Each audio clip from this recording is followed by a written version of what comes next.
US investigators have found the bolt-action rifle they believe was used in the killing of influential Conservative influencer and MAGA activist Charlie Kirk.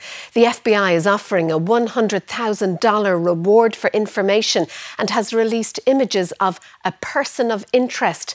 Mr Kirk was a 31-year-old author, podcast host and close ally of Donald Trump, and is largely credited with building the Republican Party's support among younger voters.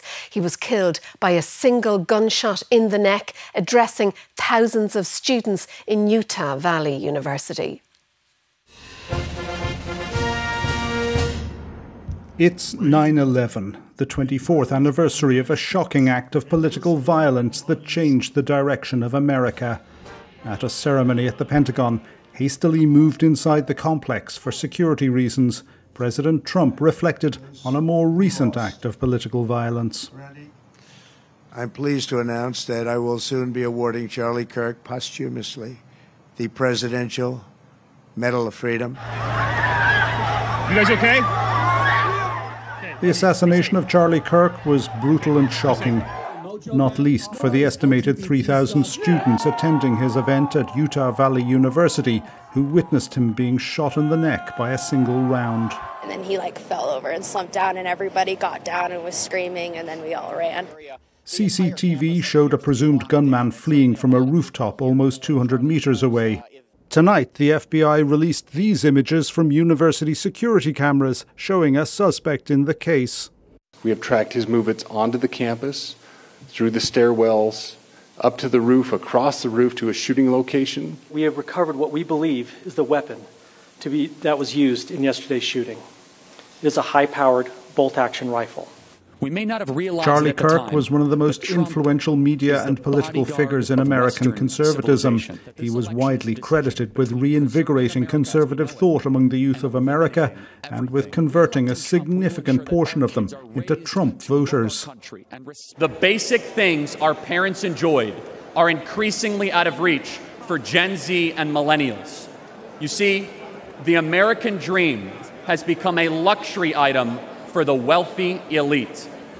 A teenager when he started in politics, he was 31 when he was assassinated. His murder has been widely condemned, but has also stoked bitter partisan comment online, the medium he had mastered.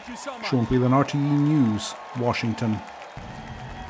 Donald Trump ordered flags to be flown at half-mast to honour Charlie Kirk as tourists outside the White House tried to come to terms with this latest act of political violence. Here we are in America where people are talking about freedom of speech, and one of our greatest spokesmen, whether you agree with him or not, to assassinate him at a university, that's terrible.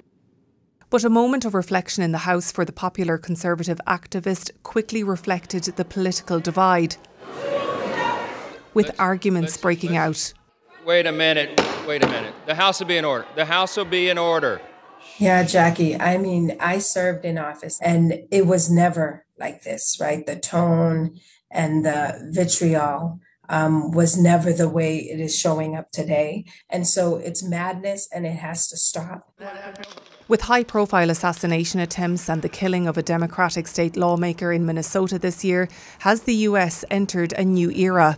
This coming January, will mark 15 years since Congresswoman Gabrielle Giffords was shot outside a supermarket in Arizona. And I think we've really seen this trajectory from there begin to spiral. Politicians here all too familiar with threats made against them and their families. It's very easy for people to condemn violence, political violence, threats of political violence when it's against somebody that they agree with. It's actually more important that it's condemned when that violence is carried out against somebody whom you may have different views.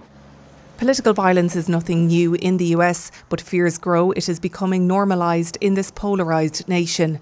Jackie Fox, RTE News.